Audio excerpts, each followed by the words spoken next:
Hello everybody, Dodo here. Today we're going to be looking at the deceptively simple yet extremely valuable Sanctum unique, Original Sin. Let's dive right into it. First, let me say, for your average player, it's not worth the price. There are plenty of builds out there that can clear up to uber content for a fraction of just a ring's price, much less how much a fully decked out build would be. However, if you're looking to min-max something, Original Sin is absolutely top tier and pretty much can't be competed with. What I find funny is the simplicity of the item.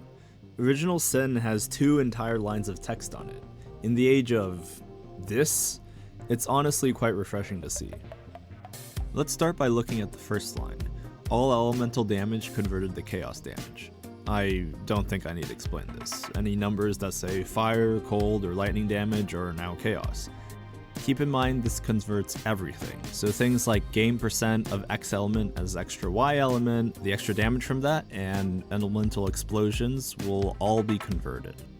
In theory, we can use conversion chaining, which is going from lightning to cold to fire to chaos, to build up an insane amount of damage from the gained as extra mods, but in practice, most builds don't really need to. The other strengths from OSIN are just so good that many builds just don't do conversion chaining. So basically, it's kind of just quality of life because now you can run elemental reflect maps and maybe it could enable some poison setups. Or I would say that, but there's this thing called Wither.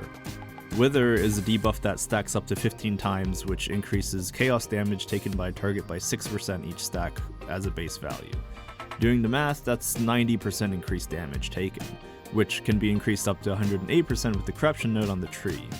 To put this into perspective, the punishment curse applies about half that value, and only on enemies with low life, which is under 50. And about a fifth of the players on PoE Ninja are using it. I believe it's the go-to Archmage curse. So this is, in a way, 4 times better than punishment, damage-wise.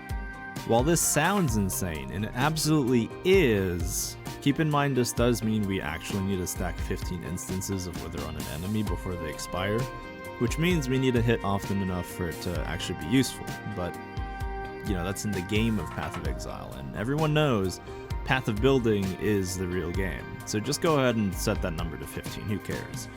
Okay, but seriously though, Wither uptime is extremely important, not just for this build, but for all Chaos builds. Some suggestions to keep that up would be Withering Step, a Wither Balance of Terror, although don't use that here because we don't use Despair, Wither Totems, Wither Touch for support, and Wither Glory's Vanity nodes. And as a bit of advice, if you ever want to see how inflated a PoB's DPS is, I suggest checking Wither stacks and how likely they are to hit their targeted number. If they have no chance of hitting 15 stacks, then they're massively inflating their DPS, or you just don't understand their build. Moving on, let's look at the second line, which says nearby enemies have their chaos resistance set to 0. Keep in mind PoE 1 and PoE 2 are different. This line is definitely weaker than Wither for sure, but not as much as it seems. I think most people are familiar with Inquisitor's ignore resist on crit, and that the main strength of that node is its efficiency, since it allows for us to invest in alternative ways to scale damage. This is pretty much the same concept. You see, there aren't many ways to reduce chaos resistance in PoE.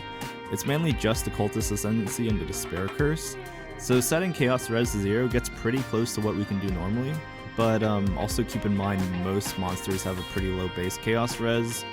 But, you know, the fact is that this ring is a ring, not an entire Ascendancy node, which makes it absolutely worth using. Alright, all that stuff is cool and extremely relevant, but let's go over the real reason why Original Sin is so good. I touched on this point earlier. It's the fact that it takes up your ring slot. You see, the ring slot is arguably one of the weakest gear slots available to us. We have 2 of them, so chances are if you have some other build-enabling ring, like Curse on Hit, Nemi's Anathema, you can fit that in alongside Original Sin. On the other hand, if your rings are just bundles of stats, which, you know, they're rare, then you'd lose the least amount of stats by using Original Sin because ring modifiers are lower than the other slots. Like, imagine if Original Sin was an amulet. then it would be competing with Defiance of Destiny, Yoke of Suffering, Omni, Badge, Eternal Damnation, and the heist bases, which are really strong once you get fully set up. So really, it's like being a big fish in a small pond. Anyways, thank you for watching. Despite hating Sanctum, I really like Original Sin as an item, because it showcases a lot of the hidden depths of PoE 1, while looking like this. If you found this video useful, please consider subscribing and following me on Twitch. Let me know if I forgot something in the comments, and good luck, Exiles.